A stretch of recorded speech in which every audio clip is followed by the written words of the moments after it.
Hello everybody, we are starting in a couple of seconds, just waiting for a couple of people and then we're getting started.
Okay, welcome to today's webinar, Strategies for Your Business on marketing and how to gain new clients, new customers.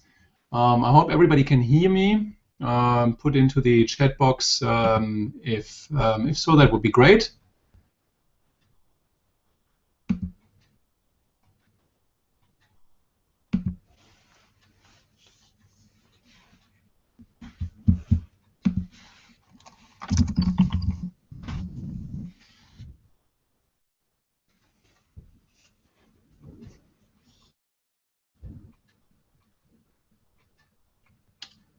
Okay, and then we get started, so you can see my screen with the presentation. It's great. So, welcome to the presentation.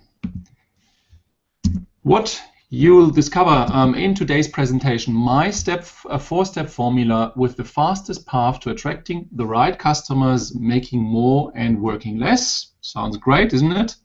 And then insider secrets to higher conversions and more sales for your business. And thirdly, how to eliminate the overwhelm and frustration of not knowing where to put your time and energy for the best results. These are the 3 points we are addressing in today's webinar for the next roughly 45 minutes. We have a fair bit of content to go through, and I hope you enjoy this session going forward. So just a little bit of background. My name is Michael Alf. I've had 20 years corporate global background in sales and marketing, consulting, IT, and project management, working for large consulting IT companies, both in Europe, internationally, and then also in Australia. I'm now principal of the digital marketing agency Your Firm Everywhere Now, which you see at the bottom right, the logo, where we work with businesses to help them. I'm also a #1 best-selling author, and I'll come back to that topic in a moment. So let's get into the content. When we look at today's business environment, what are the top business challenges? Yeah, we have 2 sources, and well, a couple of sources here. And the #1 problem, as you can see, is sales growth, sales new business, stagnant economy for 2014, but then also the problem of an uncertain economy. The economy is again mentioned, and sales. So you clearly can see there are 2 big business challenges out there, which is sales and the economy. These are the dominant challenges businesses see today, which is 2014, and you can see at the bottom the various sources where you can actually see more of this content. So when we look at that, then clearly the economy is one, but then also sales is a top challenge. When we look at, I'll talk about small, medium-sized businesses and their core problems and challenges.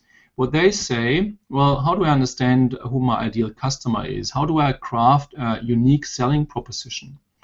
Build a marketing funnel, increase the conversion, decreasing overwhelm, distribute content online. That's all challenges which we see constantly. And then what we see on the other hand is the lack of an understanding of the customers and market. And I'll come back to that in detail later on. Not asking what the customers really want, instead of saying, okay, well, we know what the customers want. Either not surveying or alienating customers with survey. And both is really, really tricky, and I'll come back to that with an example later on in the presentation. And then obviously lack proof to fuel the conversations. So that's a couple of things we see, which some of the root causes are of the challenges businesses are facing. Well, let's look at briefly at some of the key trends we're seeing in the marketplace at the moment overall. One is, a big one is obviously digital disruption. What does digital disruption mean? It's really about the new digital world. Technology, internet is changing industries and is really putting things upside down. You can see that in publishing, in retail, but also in health, even in manufacturing. So you have a lot of industries who are massively impacted by digital disruption. And this will increase over time. The maturity of the services is increasing. When you look at professional services firms, how much can be done offline, how you can change actually your business processes and your processes and stack them up and actually segment your process steps so you get higher profits and higher margins. So that's digital disruption.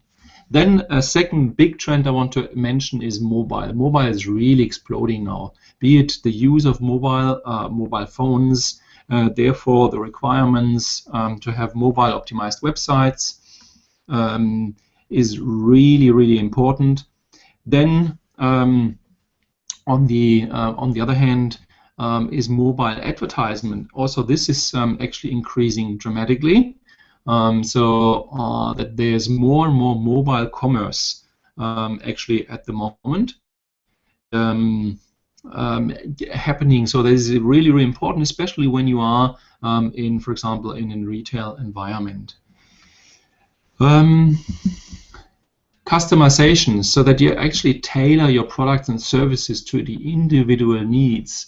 And at the same time, you have kind of standard processes, and you match that, and it's better and better possible, both on the front end actually to tailor things. You might have heard about, well, tailored suits is kind of common, where you have a body scan. I mean, that's something you probably have heard about. On the other hand, another frozen yogurt, which is very, very hype here in Australia at the moment, with many brands popping up, where actually you can tailor your frozen yogurt and you put on what you want, but it's done in an automated do-it-yourself manner. Again, that's customization, a big trend. And then increasingly savvy and critical customers. That's another one. So that customers are actually are getting in better and better in terms of their understanding of the market and where they get their information from. So these are some of the key trends I'm seeing at the moment. Let's talk about competition. For some of you might say, well, we don't have competition. For some of you, there's far too much competition. One of the things is there's more online competition out there, clearly, and that is a challenge. More remote competition, that suddenly competitors pop up from somewhere else. A good example is retail, where actually buying in the United States is common, or buying in other countries is common. And there are services developed, like by Australia Post, to actually support that and to support the import of those products and services. Then new offerings changing the market. Let's take the legal industry as an example. Wills are done more and more online in an online manner, where actually you don't have to talk to an attorney, lawyer, or only at the very end, and you do most of the things online. This brings down the prices, and again, yeah, is basically half automated or 80% automated. Price competition is clearly there in a lot of cases, especially when you go to commodity. So which is really the point then, well, how do you stand out? How do you position yourself in the marketplace as an authority to really be able to stand out? And that is very, very important. So this is kind of some ideas and thoughts around the competition, which you might reflect in what you are seeing.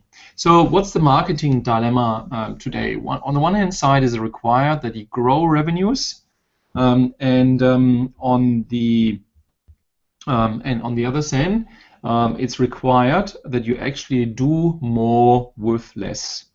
So you get the same budget or decreased budget, and it's expected that you do more with a perception. Well, obviously that is what the market is able to do, and at the same time you need to grow the revenues. So that is a really challenge.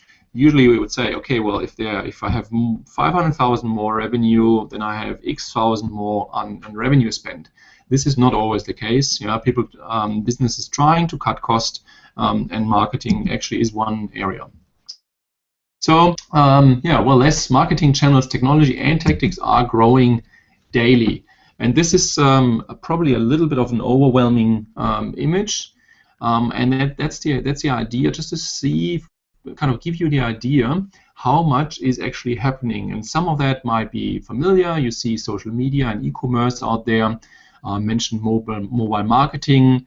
We'll talk to website optimization is a big one. I see a lot of my clients actually still are into websites and website development, where they're interested in pay-per-click advertisement is huge if you do it right. Mobile apps is coming more and more, retargeting, a huge new trend happening at the moment. So there's a lot of things happening out there in the marketplace. So clearly that leads to some significant challenges. On the other hand, the buyer, so your customers or clients, are overwhelmed by information, and there's a massive increasing lack of trust in online marketing. Not surprisingly so, when you think about it, how much there is available, and how much actually is also scams and not adding value out there, but still offering that. So that is a significant challenge. From there, so what that means actually is that it's for your prospective customers or clients, it has never been easier to tune out your sales and marketing messages, and obviously this is something to get right.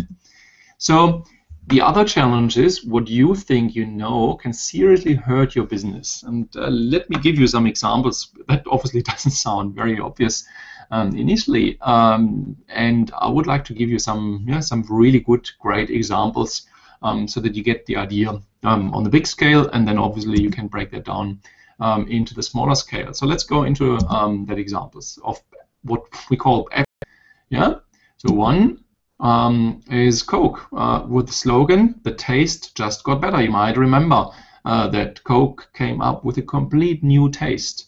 And market values, America, friendship, nostalgia, familiarity, loyalty, and tradition. And what was the customer response? Well, history is being taken away.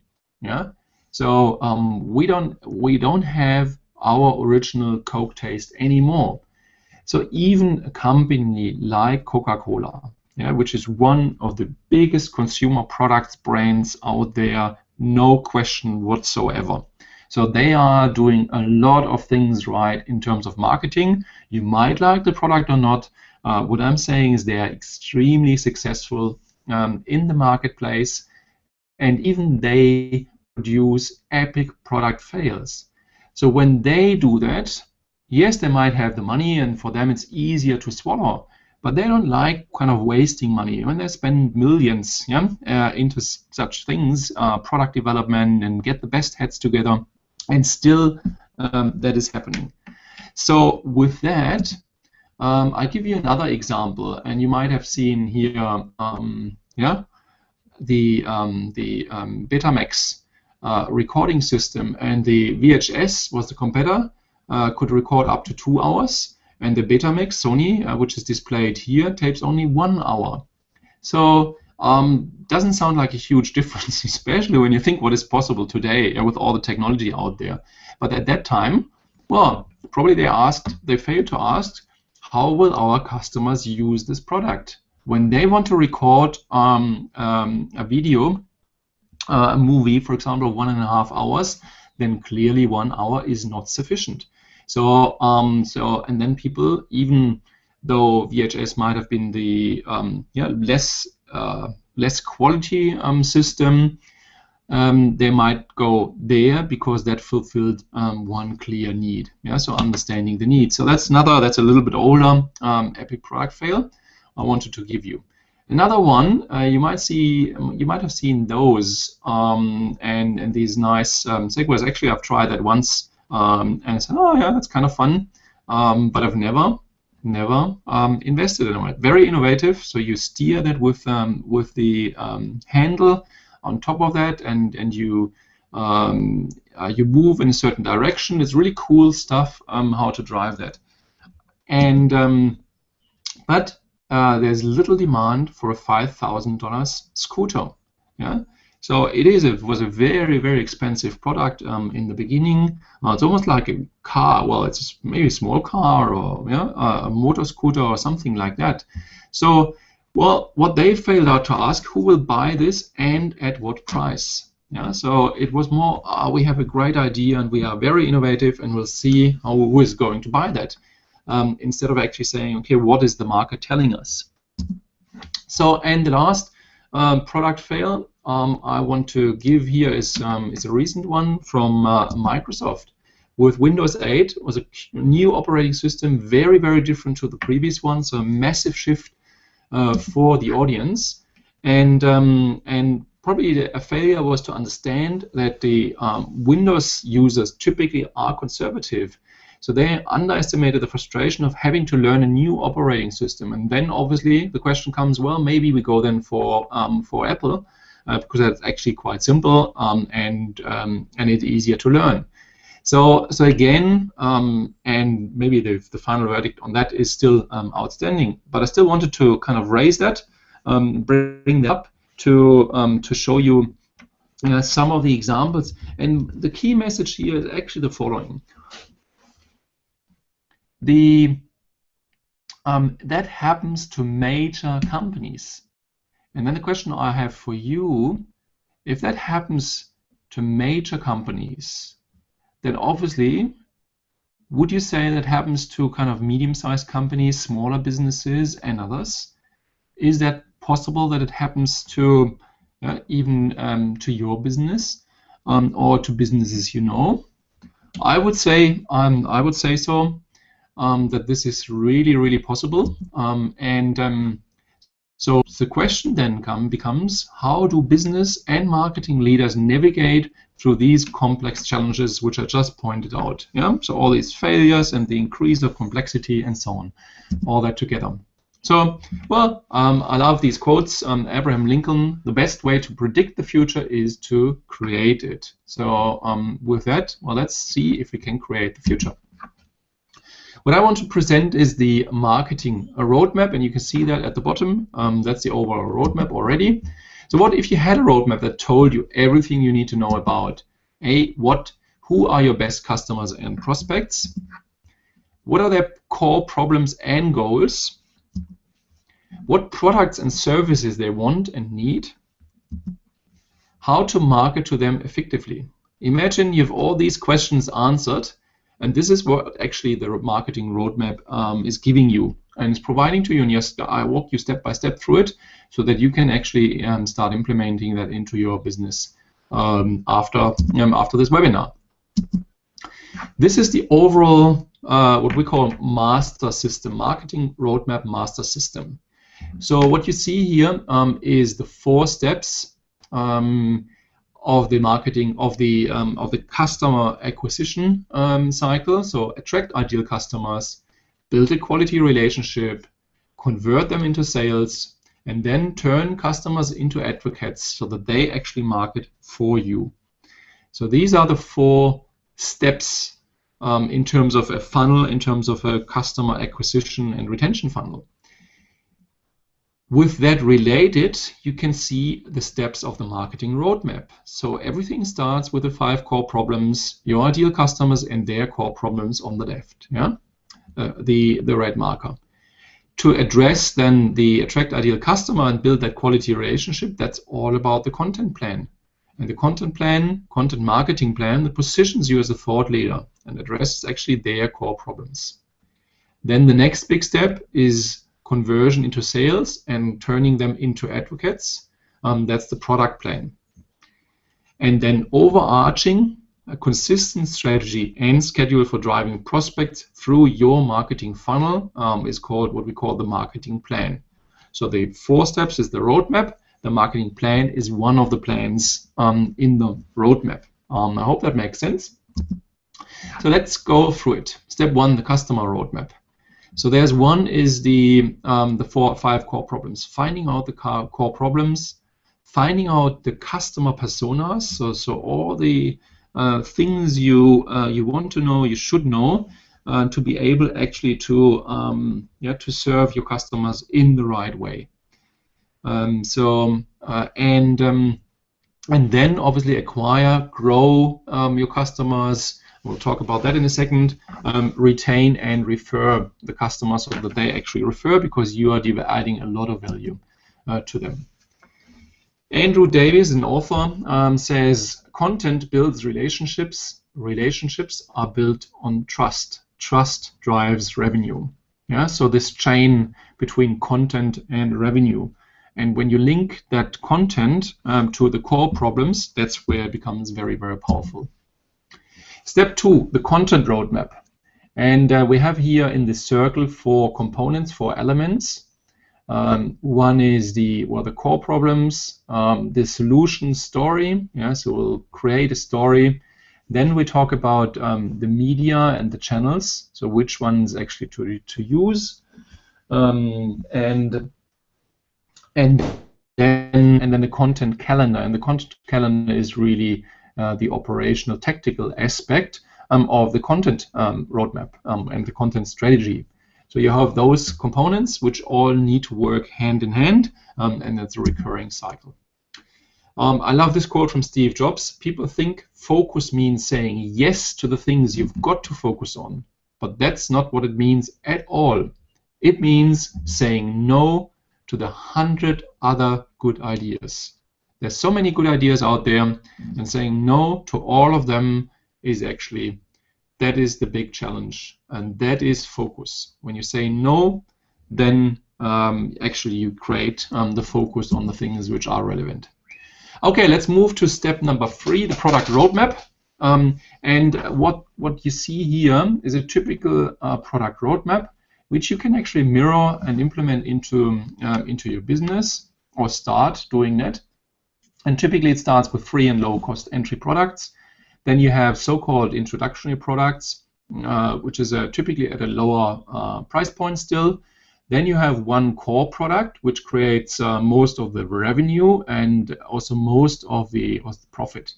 But then you should also consider, depending on obviously the business you are in, customize high-end products and services. That's where a lot of the additional margin comes in. Yeah. So you need to define that clearly for you and your business. And so, for example, a free and low-cost entry points could be, in our case, could be an assessment. So we do quite a significant keyword research for our clients, which is really, really valuable. Yeah, so there's substantial work involved, and we give that away for free. Then we have, that could be, in our case, for example, is either a website audit, which is valuable because it helps you actually to understanding what works and what doesn't work on your website, what the problems are. Or, for example, a mobile optimized website, which is, yeah, as I said, mobile is more and more important. So addressing this aspect. Then core products. This is really around helping businesses with the marketing roadmap and one other core product we are having. So, and then on the high end, this is basically ongoing coaching and marketing consulting on a recurring basis. So this is, for example, one roadmap, and you can develop the same for your business. You should never go to battle before you've won the war on paper. Philip Kotler said that, and which means do proper plan, and if it works on paper, reality will still be different, but at least you know there's a path to where you want to go to. Against doing that on paper and clear saying, oh, cool, I'm not creating the revenue or the profit I need, so therefore, but I still go because it might turn out well. So typically, it turns out worse initially, especially in the initial stages, and then you make tweaks and adjust, and then you scale. But you need to have that buffer initially to make that happen. Let's go into step number 4, the marketing roadmap. The what and where is the first steps. What are your goals and where's your business today? Who is your target customer and what do they need? And it's really kind of integrating all the aspects and putting that down and having that available for your daily needs. The whys, why are you uniquely positioned to solve the customer's problems? What is that? Then how will you reach your target customers? And this is really kind of the marketing roadmap. So this is kind of the 4 steps of the marketing roadmap. And then step 4, developing the marketing plan. So let me just recap the 4 steps of the marketing roadmap. The first step, learn who your ideal customer and prospects really are and what will drive them to want to do business with you. So you can actually create the right content that will engage them. So the first step is about the core problems, then the content, then develop the right products and services. And when I say develop, that might not be necessarily develop. There might be a way actually to fine-tune and optimize the products and services you have, or you might combine your product services in a different way so that it actually works even better for your customers. And then deliver the right marketing message through the right marketing channels that will turn prospects into customers and customers into lifelong advocates, which means recurring revenue out of your clients, but then also they are referring the right clients to you. So this is the 4 steps of the marketing roadmap. I want to give you an example now of the survey we recently did, just to give you kind of a little bit of a flavor what you get out of it. Wouldn't it be nice? Imagine you get results like on the left where they tell you how likely they are invest into a certain product or service you are kind of testing out. And you see here there's a 335 responses, so there's a good number there, and we know there's only 23 of them are very likely to invest into this specific offering. So it might be too expensive, it might not hit the mark enough, so it's really valuable in terms of fine-tuning it. And you can see 126 are very likely not to invest.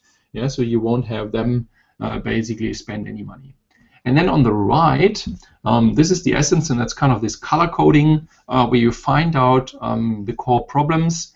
You see how quickly they want to resolve that and what areas, and then actually you can determine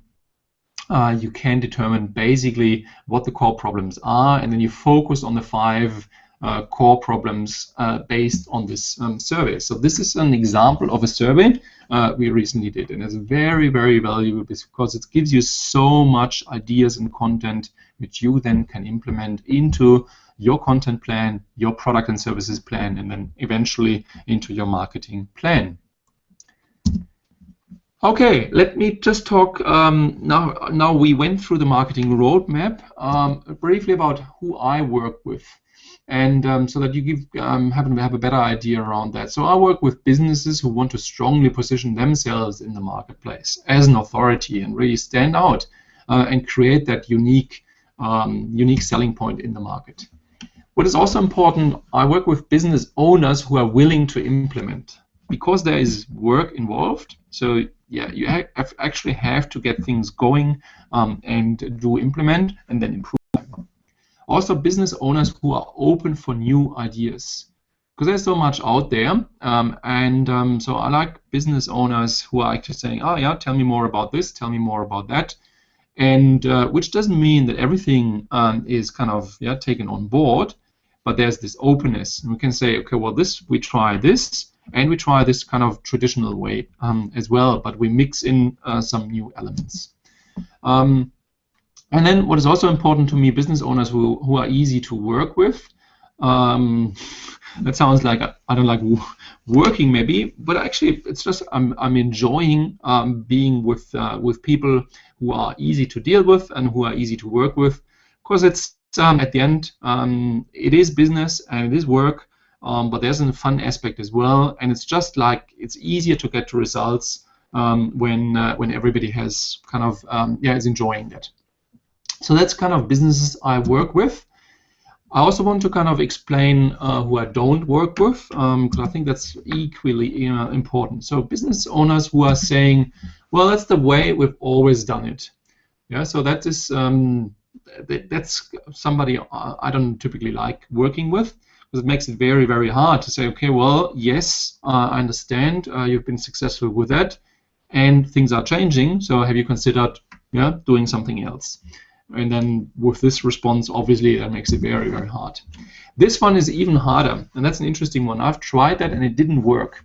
To give you a specific example, I recently read a survey about the legal profession here in Australia and how they handle business development and marketing. And interestingly, there was a question, two questions. What was the least successful initiative you've done? And what was the most successful initiative you have done in this space? And one of the top ones in the least successful was social media, SEO, pay-per-click, so digital marketing. Guess what was one of the top most successful one? The same. Why is that? Well, it really depends on how you kind of implement things, how you approach things, because those things obviously work if you do them right.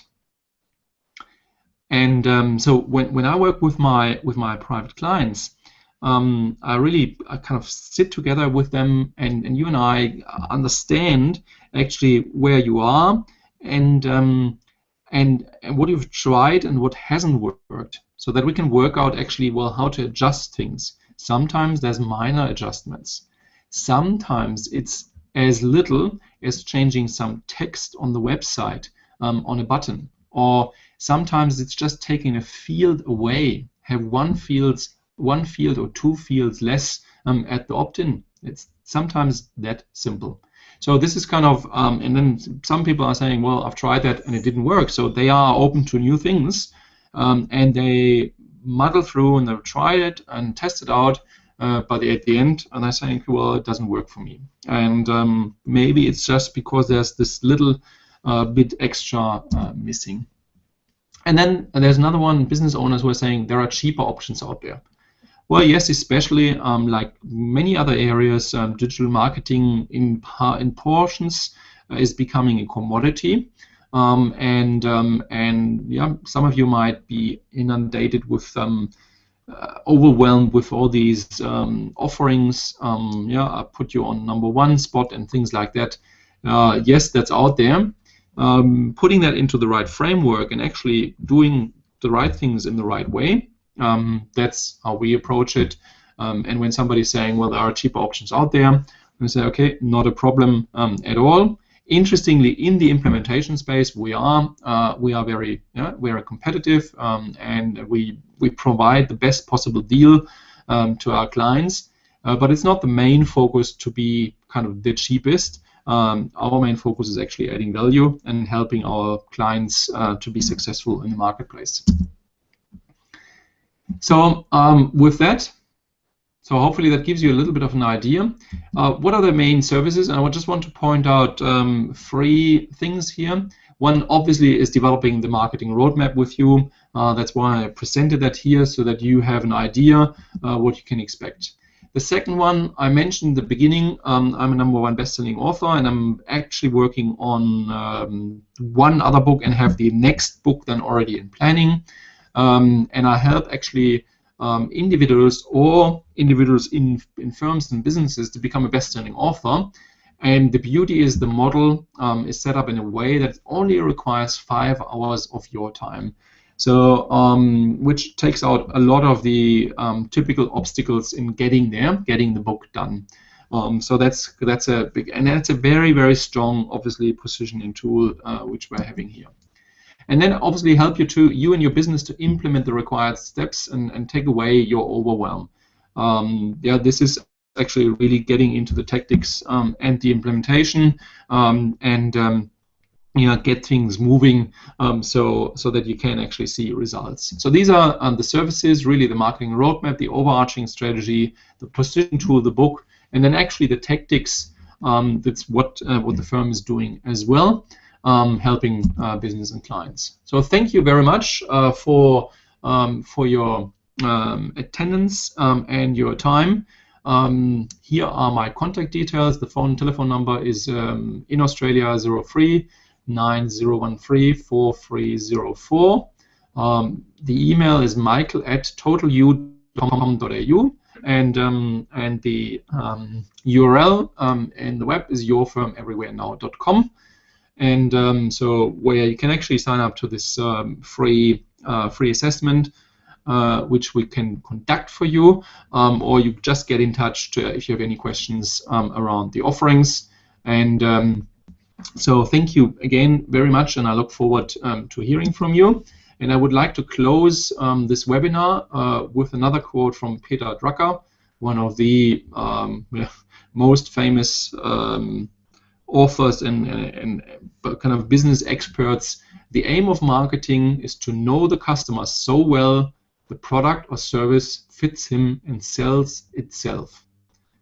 If you do marketing that well, then the products and services are selling themselves, and that makes life a lot easier. With that, I would kind of close the presentation and see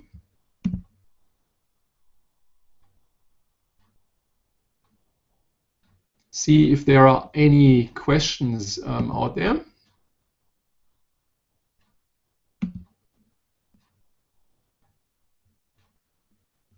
Okay.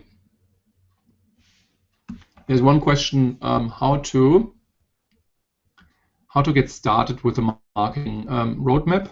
What I suggest, I presented here the 4 steps, and let me just go back again so that you actually can see the whole roadmap, overarching roadmap.